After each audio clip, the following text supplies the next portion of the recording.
yang lulusan yang terbaik. Lalu ada juga, teman seangkatan saya bahkan yang jadi dekan ya, di salah satu universitas ya di Surabaya ya, jadi dekan psikologi gitu. Jadi ya ternyata memang aktif dalam pelayanan itu tidak membuat prestasi kita jadi turun, enggak ya. Itu hanya masalah, mmm, manajemen manajemen waktu ya.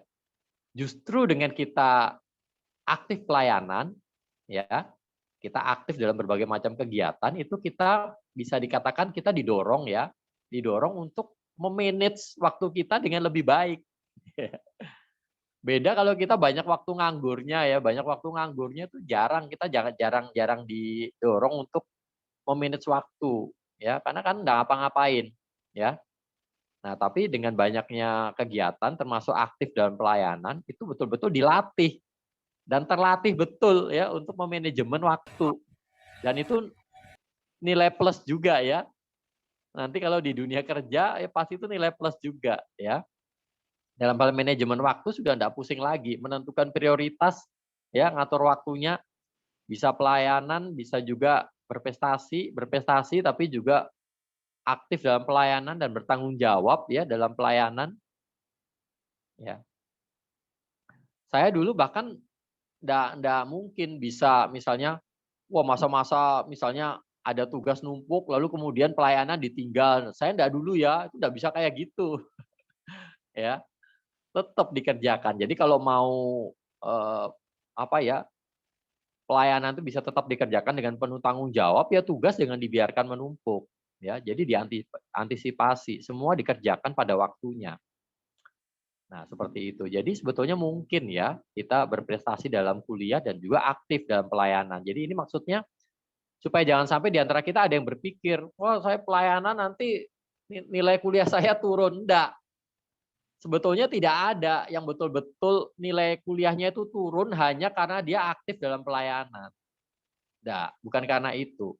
Biasanya nilainya turun itu dia aktif dalam pelayanan, tapi dia enggak bisa ngatur waktunya dengan baik, ya. Selain kuliah dan pelayanan, ya mungkin waktunya juga banyak habis untuk yang lain, kadang juga begitu ya. Nah, seperti itu. Nah, coba kita sekarang cek motivasi kita ya. Mengapa kita kuliah ya? Coba slide berikutnya.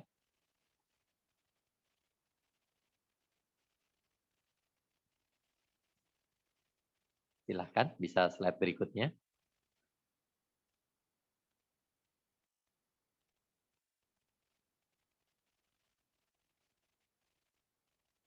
Halo? Halo? Halo Angel. Slide berikutnya bisa diklik. Slide berikutnya. Ya, mengapa saya kuliah? Nah, ini kita perlu mengevaluasi juga ya. Ya, apalagi yang kita begitu luar biasanya ya kuliah ya. Apakah saya kuliah hanya karena dorongan orang tua? Ya, karena orang tua yang suruh ya. Masuk ke FSM jurusan yang sekarang ini itu juga karena disuruh orang tua ya. Saya sebetulnya enggak ikhlas ya, tapi karena orang tua yang nyuruh, ya daripada enggak dibiayai ya, ya udah nurut gitu. Daripada orang tua marah ya, daripada orang tua sedih, ya saya kuliah ya. Apakah seperti itu ya saya kuliahnya ya. Sehingga kalau saya nanti enggak sungguh-sungguh kuliah, nanti orang tua saya sedih ya. Jadi ya kuliah saja, enggak usah pelayanan. Apakah begitu? Ataukah saya kuliah, hanya mengikuti teman ya, mengikuti teman, masuk di FSM Undip juga ngikutin teman karena ada teman-teman saya banyak di situ, jadi saya juga kuliah di situ gitu ya. Ataukah untuk meningkatkan prestis, wah keren ya, wah kuliah di Undip ya keren gitu ya. Wah ini ya di FSM keren gitu ya, jadi ini calon saintis gitu ya, keren gitu ya. Ataukah begitu ya? Ataukah kita memikirkan kesempatan kerja yang lebih besar ya, dengan saya kuliah apalagi di FSM, Undip ya, nanti kalau kerja nanti bisa dapat pekerjaan yang baik, gajinya gede gitu ya, bisa untuk ini nafkah ke depannya gitu ya, membangun keluarga gitu ya. Uangnya cukup. Apakah itu ya? Ataukah ingin jadi orang kaya ya? Ya walaupun kalau jadi orang kaya, ingin jadi orang kaya sih betul-betul serius jadi orang kaya. Kalau menurut saya sih mungkin sekarang ini belum tentu tepat kuliah ya. Mungkin kalau ingin jadi orang kaya beneran nggak usah kuliah. Langsung aja lulus SMA langsung ini ya usaha sendiri ya. Itu lebih cepat startnya ya. Ingin belajar sesuatu, apakah ingin belajar sesuatu ya hanya tertarik ya, ingin belajar sesuatu atau ingin memberikan kontribusi ya bagi masyarakat. Wah, kalau yang ini ideal banget ya. Nah, untuk apa saya kuliah ya? Mengapa saya kuliah? Nah, saya ingin kita sama-sama mempertimbangkan beberapa ayat firman Tuhan ya, untuk pertanyaan yang sama, mengapa saya kuliah? Termasuk juga nanti kalau mau pelayanan, mengapa saya pelayanan? Ya. Nah, coba kita lihat ya, bisa next. Nah, ini. Coba kita pertimbangkan ayat ini ya. Ini kata Rasul Paulus ya kepada jemaat di Roma ya. Dia mengatakan, sebab jika kita hidup untuk Tuhan. Dan jika kita mati untuk Tuhan.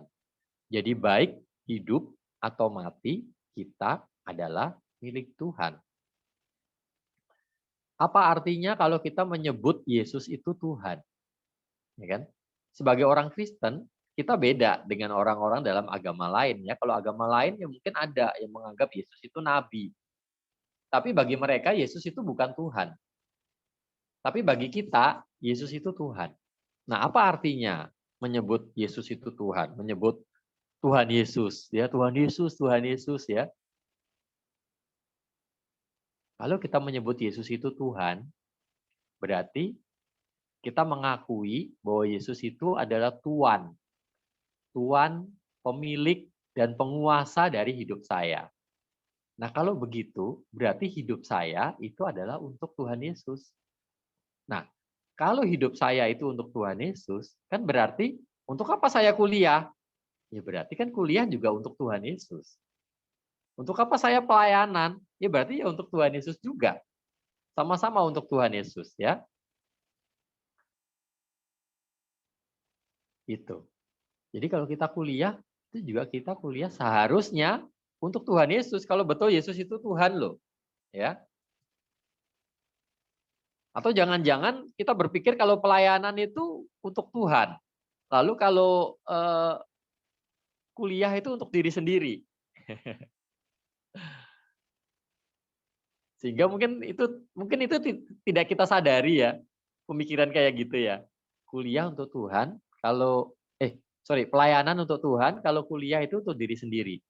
Nah, seringkali ya, tanpa kita sadari untuk diri sendiri itu lebih diprioritaskan ya. Nah, sehingga kita ini kuliahnya ya untuk diri sendiri, makanya lebih prioritas. Tapi apakah betul begitu ya?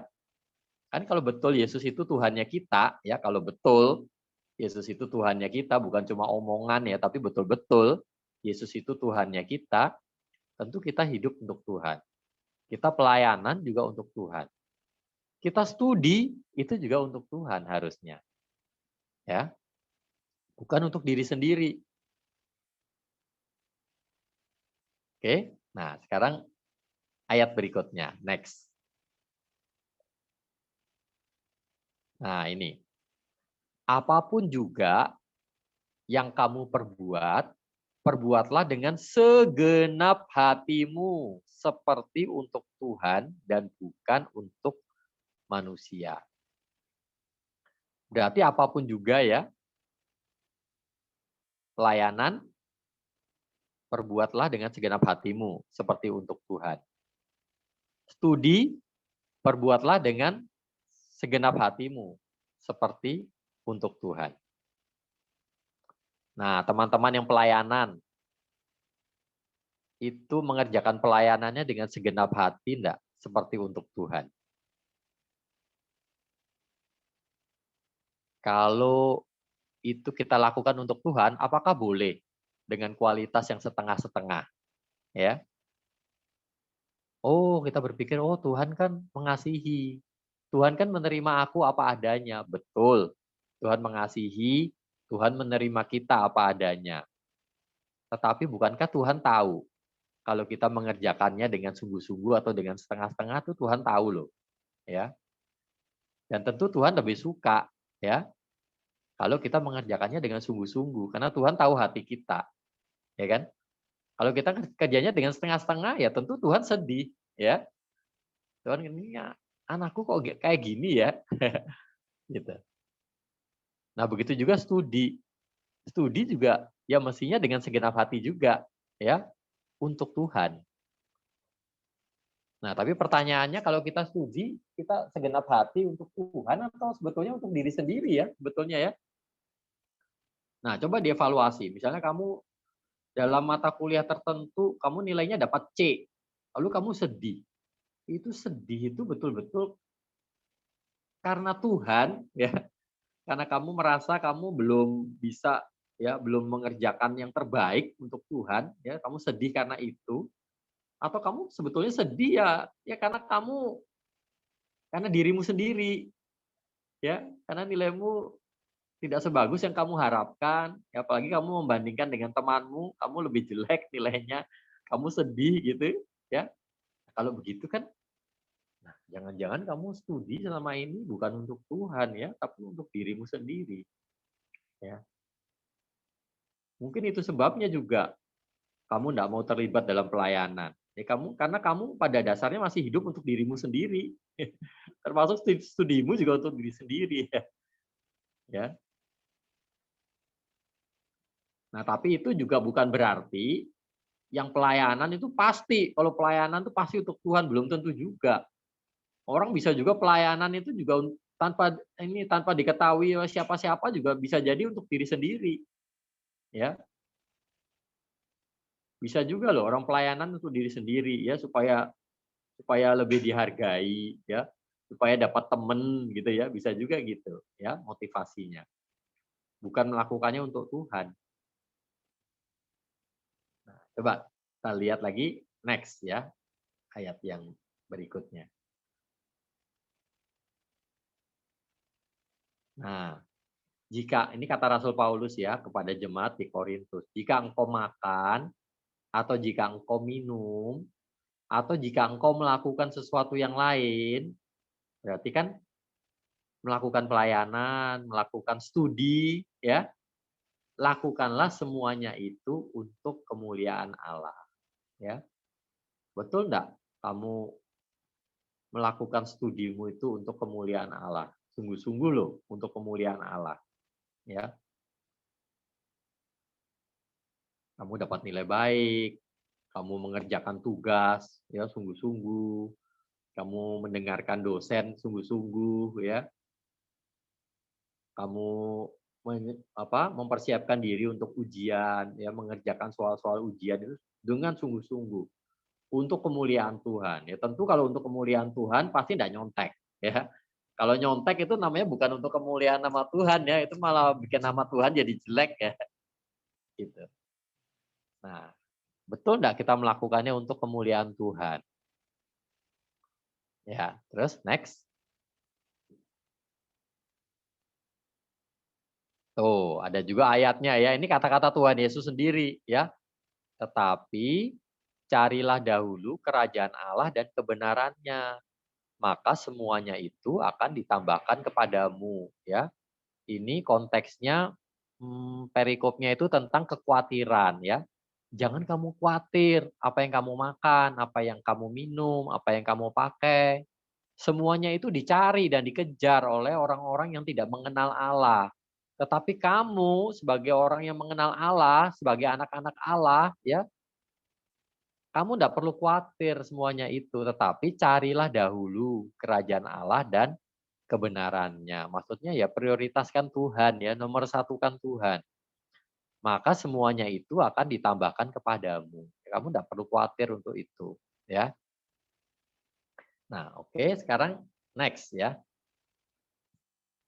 Sekarang saya ingin kita mempertimbangkan ya tentang PMK ya. mempertimbangkan tentang PMK ya sebagai sarana pelayanan. Apa sih misi PMK itu? Ya, apa sih yang sebetulnya yang sedang dikerjakan oleh PMK itu? Ya, nah saya yakin ini poin-poin yang saya sampaikan di sini sesuai ya dengan misi dari PMK FSM Undip. Ya, apa itu apa saja sih yang dikerjakan oleh PMK? Ya, kalau saya melayani di PMK, ya saya sedang mengerjakan apa sih sebetulnya? Ya, nah misi PMK yang pertama adalah penginjilan. Ya, penginjilan. Memberitakan Injil, memberitakan kabar baik ya, kepada orang-orang yang belum percaya, supaya mereka menjadi percaya kepada Tuhan Yesus dan diselamatkan.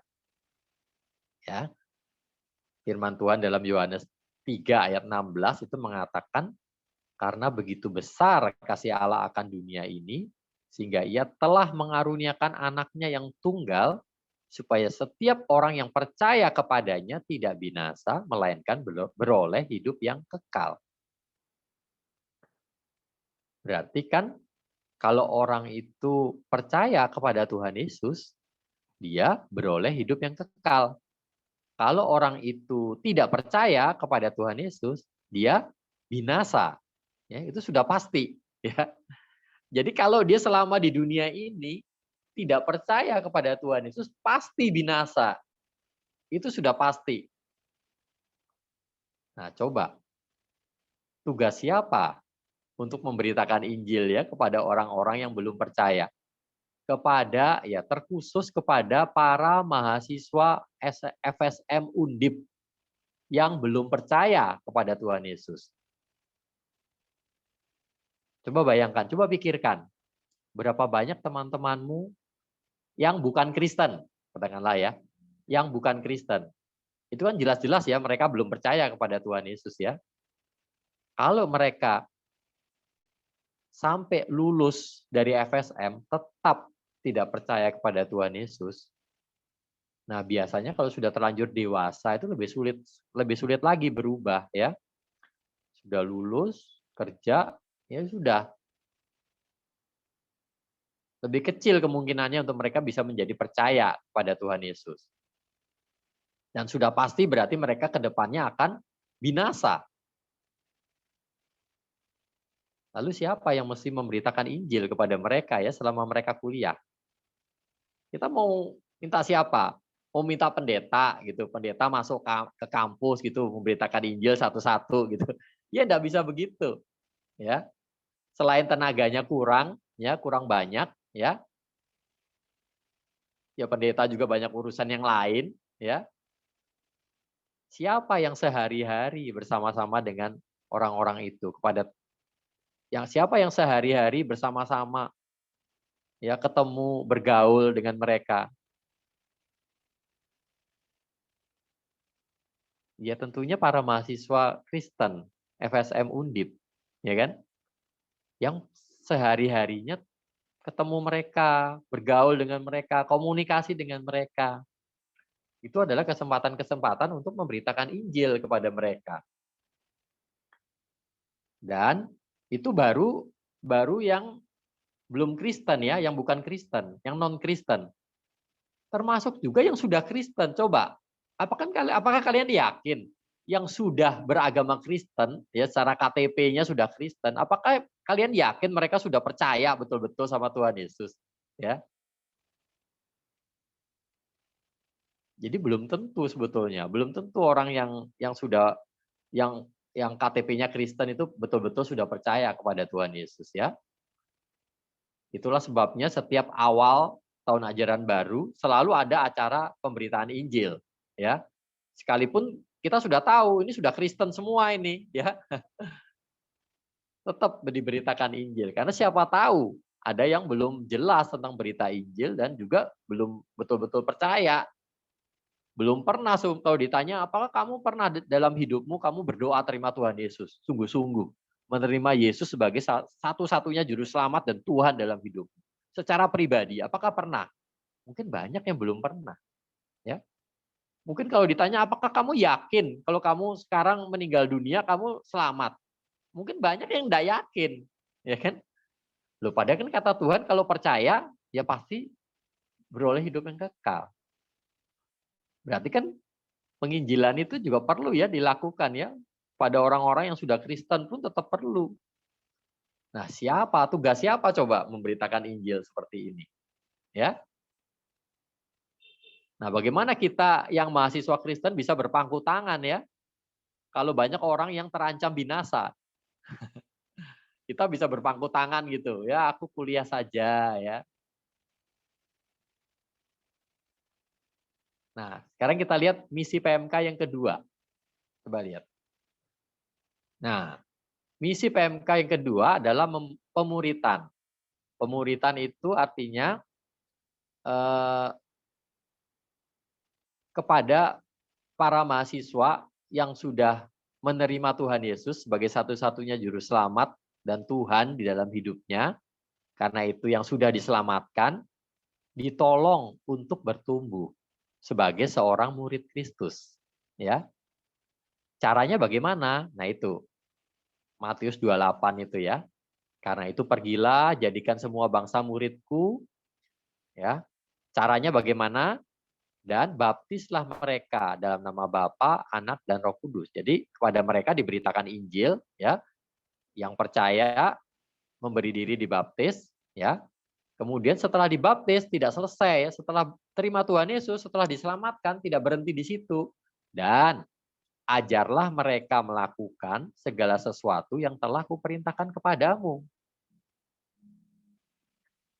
Tuh, bagaimana ya? Bagaimana agar semua mahasiswa Kristen yang sudah lahir baru, yang sudah menerima Tuhan Yesus, yang sudah diselamatkan, itu bisa bertumbuh sebagai seorang murid Kristus. Caranya bagaimana? Ya mereka harus diajari untuk melakukan segala sesuatu yang kuperintahkan kepadamu, kata Tuhan Yesus. Berarti apa? Mengajari mereka melakukan segala sesuatu yang tercantum di dalam Alkitab. Itu artinya. Ya, PMK perlu menolong setiap mahasiswa yang sudah lahir baru untuk melakukan segala sesuatu yang tertulis di dalam Alkitab. Coba, tugas siapa untuk melakukan ini? Tugas PMK. Sekarang jarang loh ada coba pikirkan. Siapa dan di mana ya kita betul-betul beroleh kesempatan untuk ini, ada yang betul-betul mengajari kita melakukan firman Tuhan gitu. Mungkin di gereja kamu bisa mendengarkan khotbah ya. Wah, ini firman Tuhan begini ya, kita harus melakukan ini ya. Sudah. Tapi kan pendetanya enggak mungkin ngecekin kamu satu-satu kan. Ngecekin kamu gimana, kamu sudah melakukan belum ya. Kesulitannya apa ya. Enggak bisa. Mungkin jarang juga ada yang pendeta di gerejamu yang terus ngecekin kamu ya, nanyain kamu pernah baca Alkitab enggak? Alkitabmu kamu pernah baca sampai mana? Kamu tiap hari punya kebiasaan yang teratur enggak baca Alkitab tiap hari? Ya. Nah, itulah sebabnya di PMK juga ada KTB ya. Ada KTB. Di situ kita sama-sama belajar firman Tuhan dan belajar melakukan. Bukan hanya tahu ya, tapi juga belajar melakukan. Nah, kalau PMK enggak mengerjakan ini, ya siapa lagi? Ya. Untuk saat ini saya katakan tidak banyak gereja yang betul-betul bisa punya kapasitas untuk mengajarkan. Kalau mengkhotbahi iya, ya. Ngajarin pengajaran-pengajaran, ya macam-macam itu bisa. Tapi betul-betul mengajari individu demi individu, pribadi demi pribadi supaya melakukan firman Tuhan itu jarang ada gereja yang punya kapasitas itu. Dan itulah salah satu misi dari PMK.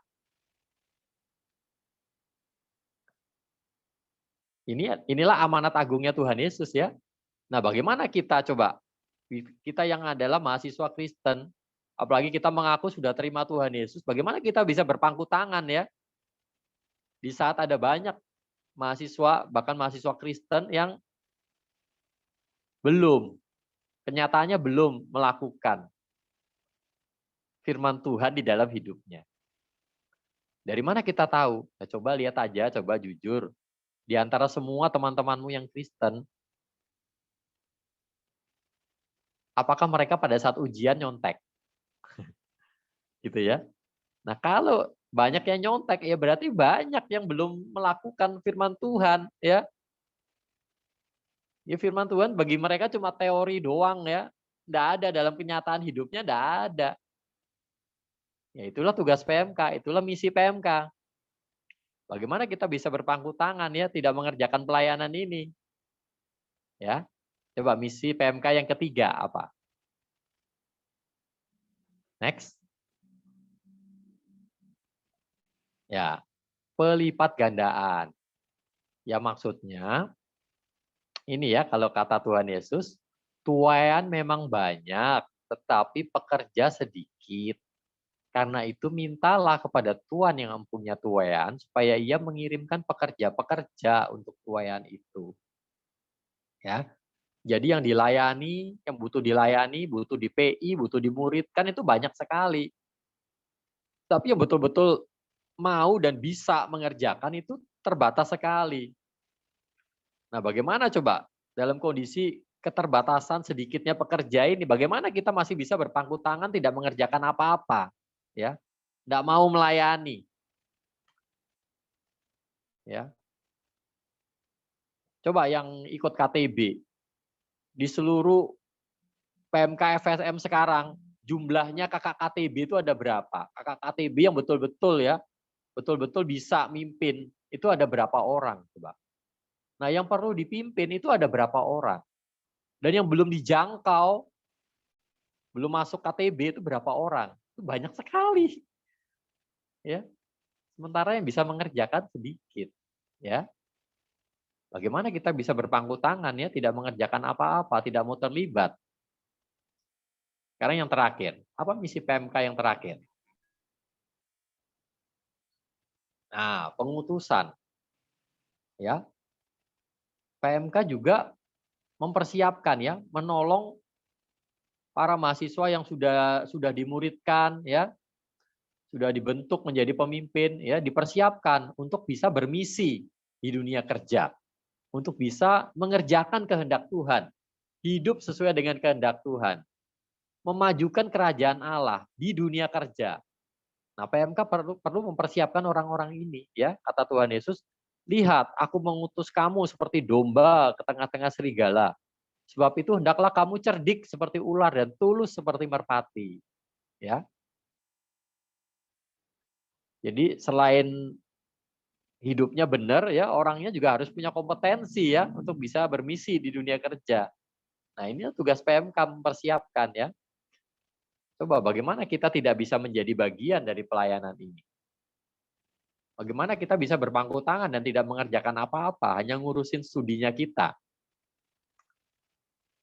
Padahal ini adalah pekerjaan Tuhan ya, pekerjaan Tuhan yang juga kita layani harusnya. Kalau betul-betul hidup kita itu untuk Tuhan ya. Jadi sebetulnya kesimpulannya, kalau orang sungguh-sungguh hidupnya untuk Tuhan, tidak mungkin dia tidak mau terlibat dalam pelayanan. Tidak mungkin dia bisa berdiam diri, berpangku tangan ya, tidak terlibat dalam pelayanan. Begitu.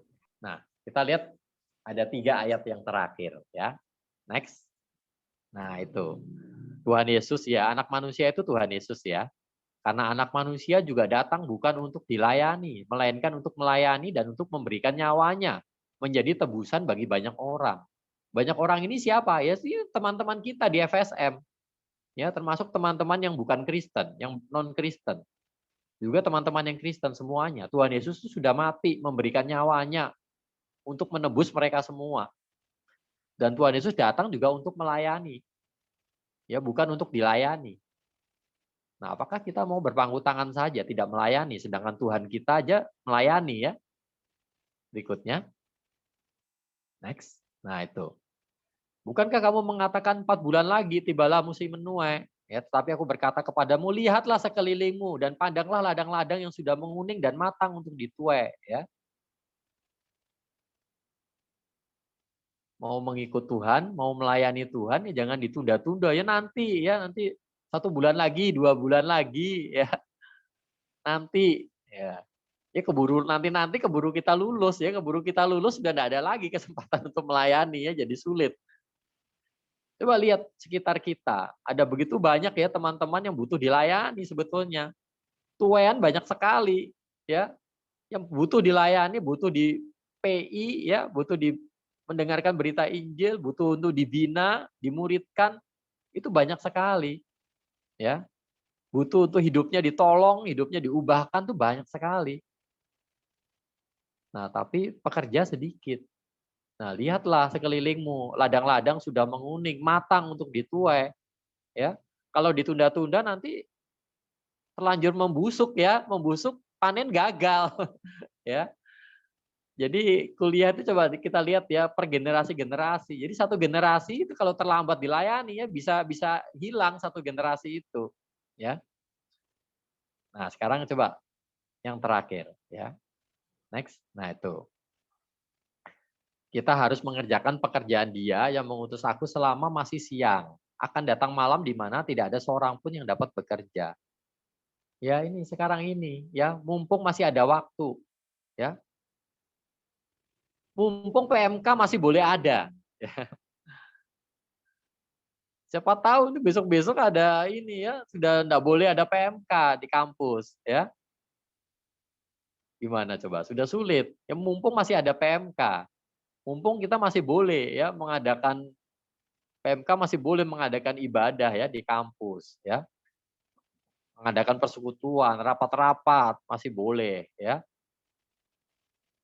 Mengadakan penyambutan mahasiswa baru masih boleh ya. Banyak hal itu sekarang masih ya masih siang ya. Ya, tapi jangan tunggu ya, karena kesempatan itu mungkin tidak selamanya ya. Akan datang malam di mana tidak seorang pun dapat bekerja ya. Begitu. Nah, sekarang bagaimana? Apakah kita masih mau menunda-nunda ya? Siapa di antara kita? Nah, ini tantangan ya. Yang sudah melayani ya. Sudahkah kamu melayani dengan sungguh-sungguh ya, mengerjakan itu untuk Tuhan? Setelah apalagi kamu semakin diingatkan kembali ya akan misi PMK itu apa sebetulnya. Nah, yang belum melayani mana? Mau enggak kamu memberi diri ya, melayani? Nah, tentu perlu digumulkan ya, di posisi apa, sebagai apa gitu kamu melayani. Tentu yang sudah senior pun itu juga mestinya juga punya tempatnya sendiri ya untuk melayani ya. Nggak tahu sekarang masih begitu enggak ya, saya dulu kadang-kadang sering melihat ya di FSM juga termasuk ya, di PMK FSM. Itu kalau sudah senior ya, sudah jadi mantan pengurus itu sudah enggak mau melayani, gitu. Ya tentu melayani tidak harus jadi pengurus terus ya, ya. Sebagai senior bisa ambil bagian dalam pelayanan dalam bentuk yang lain, ya. Ya misalnya apalagi kalau yang ikut KTB ya, bisa tetap menjadi pemimpin KTB, ya. Menjadi pemimpin KTB, menjadi gembala bagi adik-adiknya, ya. Memperlengkapi adik-adiknya supaya bisa melayani dengan lebih baik. Kan gitu. Jadi tidak ada yang nganggur ya, karena pekerja sedikit, tuaiannya banyak sekali. Nah, maukah kamu memberi diri ya untuk melayani? Ini kesempatanmu ya cuma ini ya, belum tentu besok-besok kamu ada kesempatan lagi ya. Sudah bekerja nanti tentu ada kesempatan pelayanan yang lain ya, tapi pelayanan yang seperti sekarang ini di mahasiswa akan tidak bisa lagi kita dapatkan ya. Oke, nah sampai di sini sudah selesai ya. Ada pertanyaan?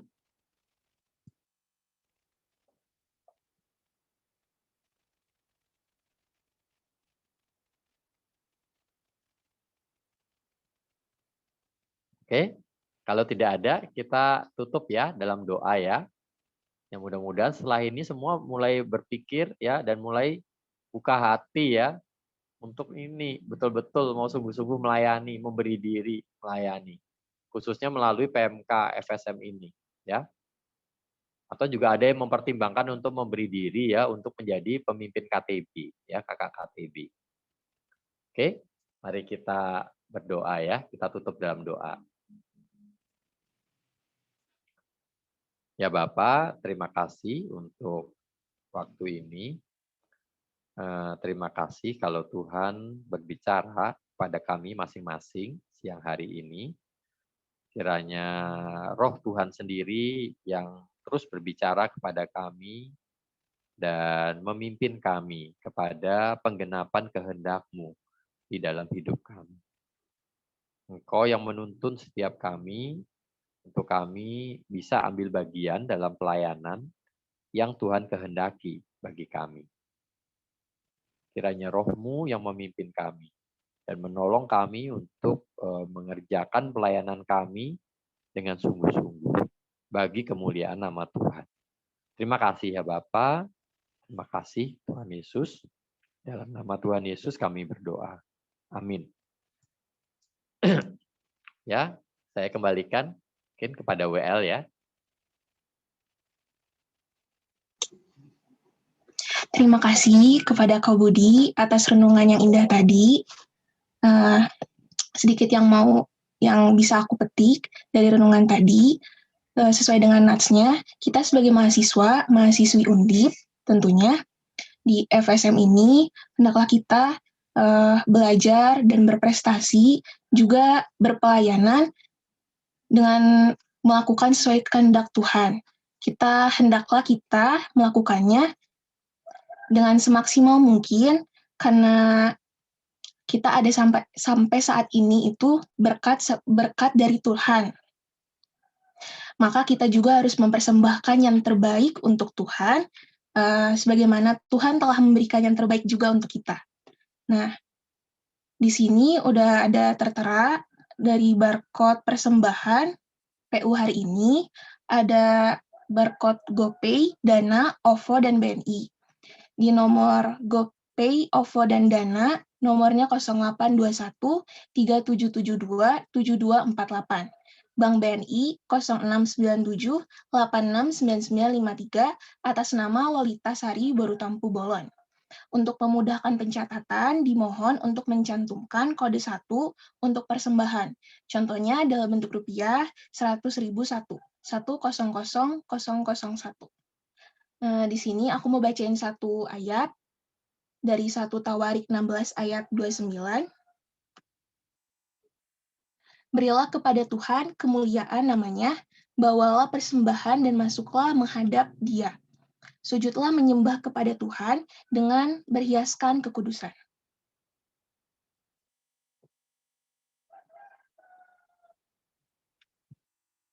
Nah, sebentar akan ada pembacaan liputan oleh teman kita, Yola.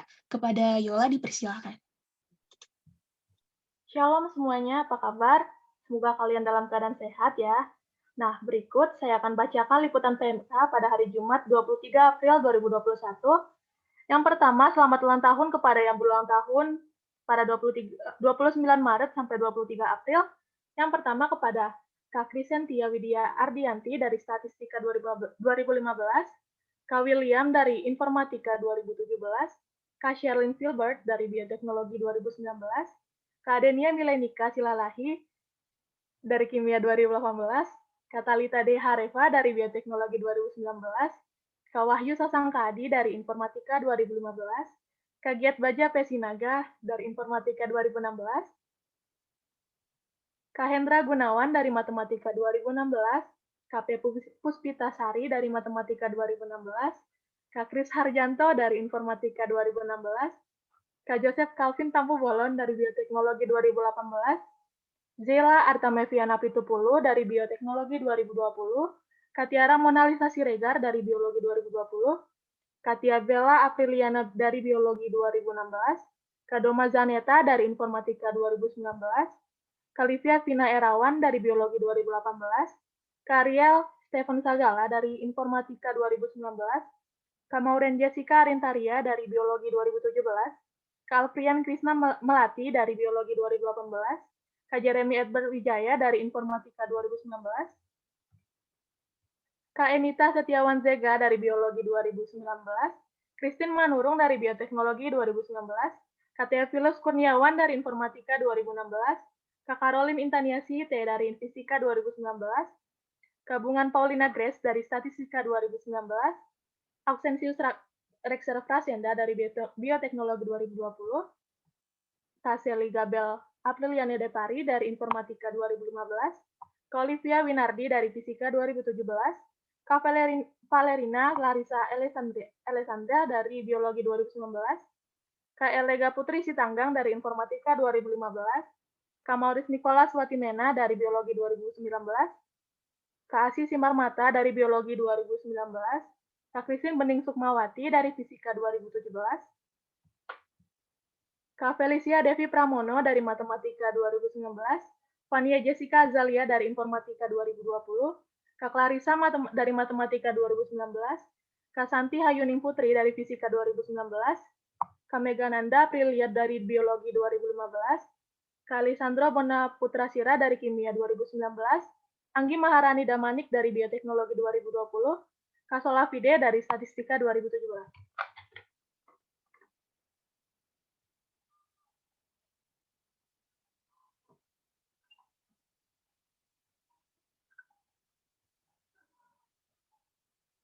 Next. Kali 49 dikurang 3,305 dibagi 1 tambah E pangkat min 1,632.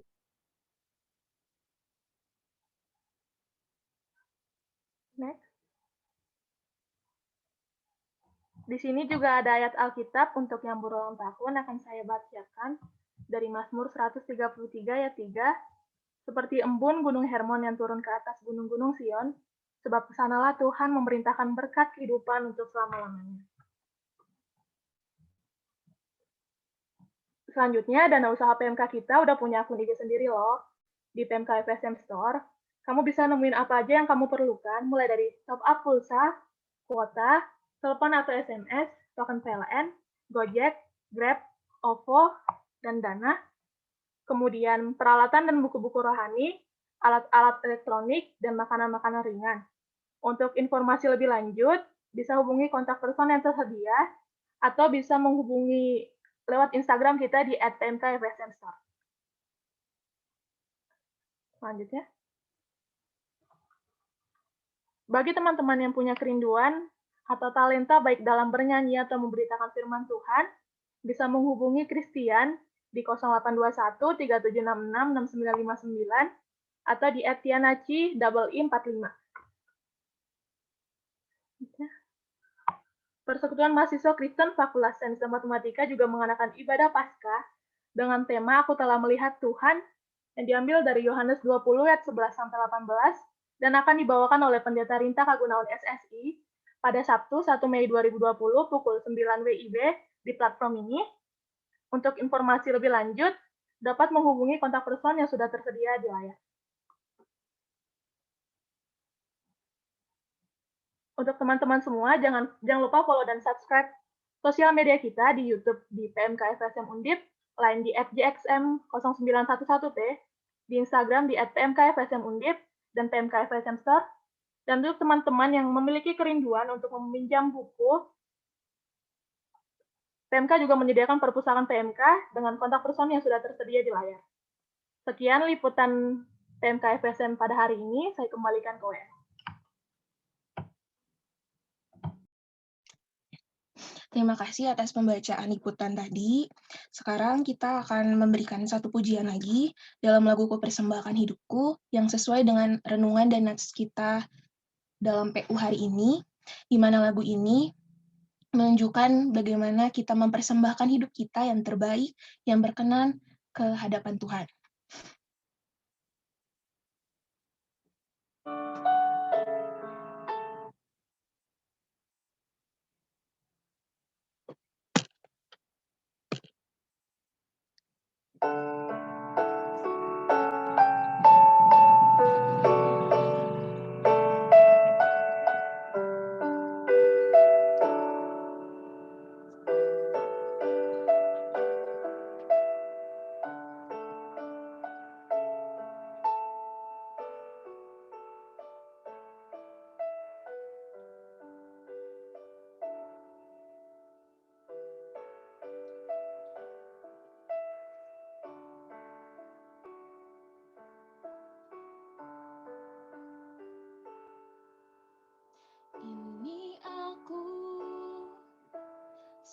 milikku,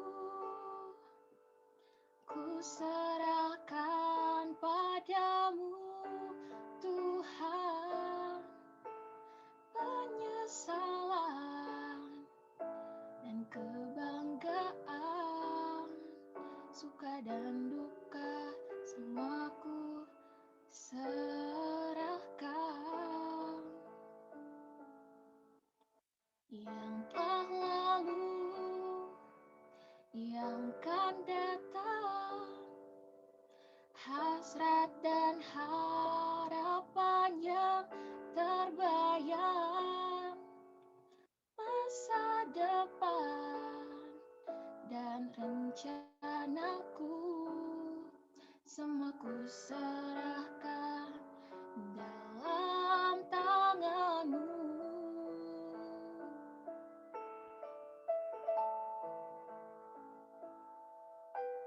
Ku persembahkan hidupku kepadamu, Tuhan.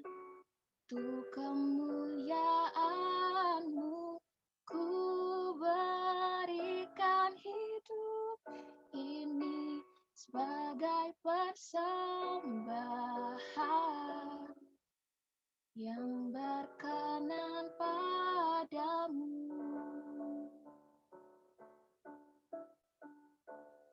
Sekali lagi kita berikan pujian. Ini aku, semua milikku, ku serahkan padamu, Tuhan. Penyesalan dan kebanggaan, suka dan duka, semua ku serahkan. Yang telah lalu, yang akan datang, hasrat dan harapan yang terbayang, masa depan dan rencanaku, semua ku serahkan dalam tangan-Mu. Ku persembahkan hidupku kepadamu, Tuhan. Untuk kemuliaan-Mu, ku berikan hidup ini sebagai persembahan yang berkenan padamu.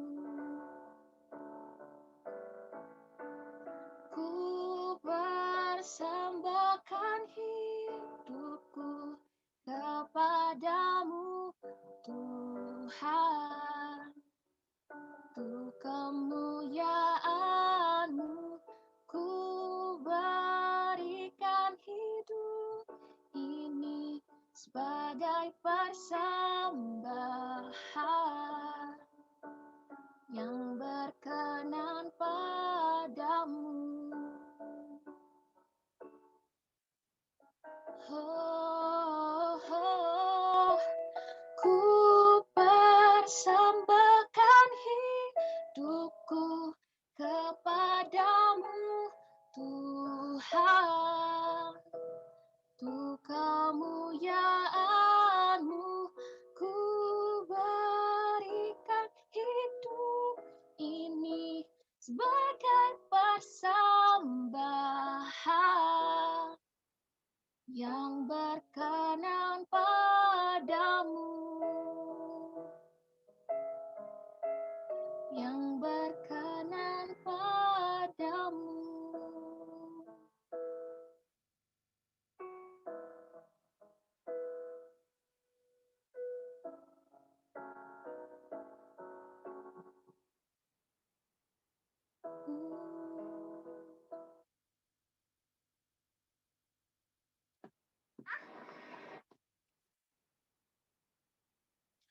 Di sini aku mau bacain pokok doa. Ada 6 pokok doa. Yang pertama, doakan agar anggota PMK FSM tetap kuat dan selalu berpengharapan dalam menjalani perkuliahan.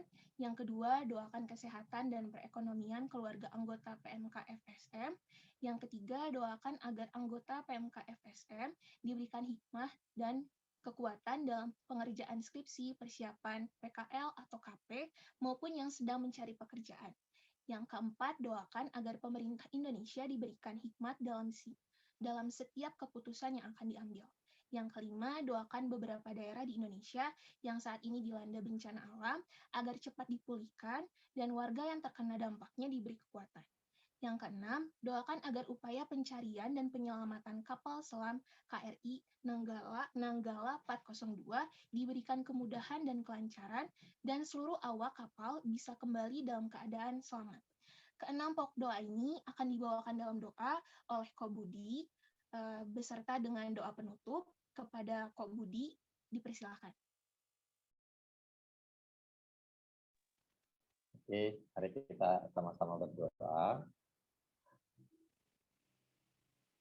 Ya Bapak, kami saat ini membawa untuk seluruh anggota PMK FSM, kiranya Engkau yang terus memberikan kekuatan dan pengharapan dalam menjalani perkuliahan. Biarlah seluruh perkuliahan itu dan dikerjakan dengan sungguh-sungguh untuk Tuhan. Dan biarlah melalui seluruh ujian di jalan ini nama Tuhan dimuliakan. Kami juga berdoa untuk anggota keluarga dari seluruh teman-teman kami di PMK FSM ini. Kiranya Engkau yang menjagai, memelihara, dan memulihkan agar semuanya dalam keadaan sehat dan secara ekonomi juga kiranya Tuhan yang menolong. Kalau ada yang dalam kondisi kekurangan ataupun masalah secara ekonomi, kiranya Tuhan beri hikmat dan Tuhan beri jalan keluar agar betul-betul bisa teratasi dan semuanya bisa dalam keadaan cukup, terutama di tengah-tengah pandemi ini. Kami juga berdoa untuk semua teman-teman kami yang sedang mengerjakan skripsi, PKL, KP, maupun yang sedang mencari pekerjaan. Kiranya Tuhan memberi hikmat, memberi kekuatan, dan Tuhan juga memimpin. Beri hati yang selalu mencari kehendak Tuhan dan peka terhadap pimpinan Roh Kudus. Kami juga membawa untuk daerah-daerah yang ditimpa bencana. Kiranya Tuhan yang memberikan kekuatan dan Tuhan yang menolong melalui berbagai cara dan melalui berbagai sarana dan orang-orang. Tuhan yang menolong agar di tengah bencana ini semuanya bisa kembali dipulihkan keadaannya. Dan tetap percaya pada Tuhan dan tetap berharap padamu.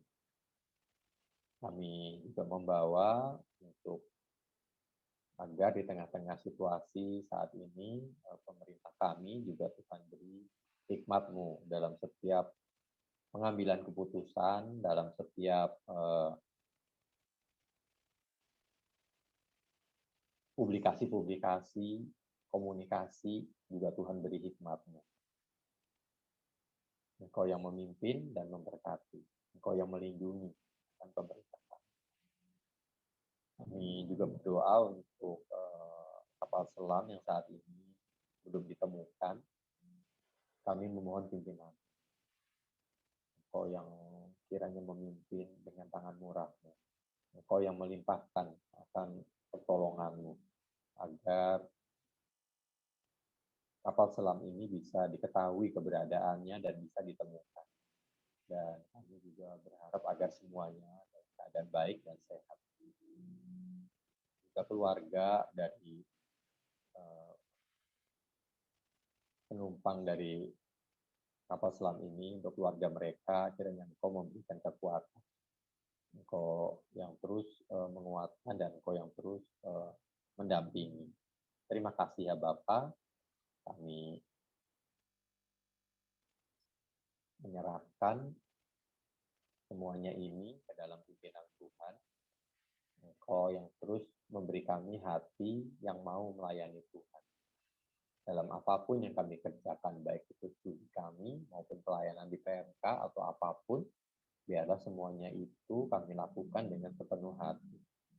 Untuk melayani Tuhan, untuk memuliakan Tuhan. Kiranya Tuhan yang mendampingi, Tuhan yang menyertai, Tuhan yang memberkati.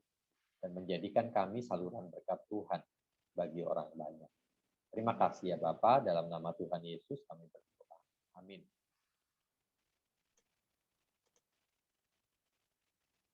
Terima kasih kepada Ko Budi yang sudah hadir memberikan renungan yang indah tadi di persekutuan umum kita hari ini. Dan terima kasih kepada teman-teman, kakak dan abang yang sudah hadir. Kiranya ada pembaharuan dan pencerahan yang hadir dalam hidup kita setelah PU hari ini. Sampai jumpa di PU berikutnya, di waktu dan hari yang sama dalam Meet. Terima kasih. God bless you all. Terima kasih Angel, terima kasih Ko Budi. Terima kasih Ko terima Budi, kasih terima semua. kasih Angel. Berkati ya. Bye-bye Tuhan teman-teman. berkati semuanya. Selamat hari Jumat.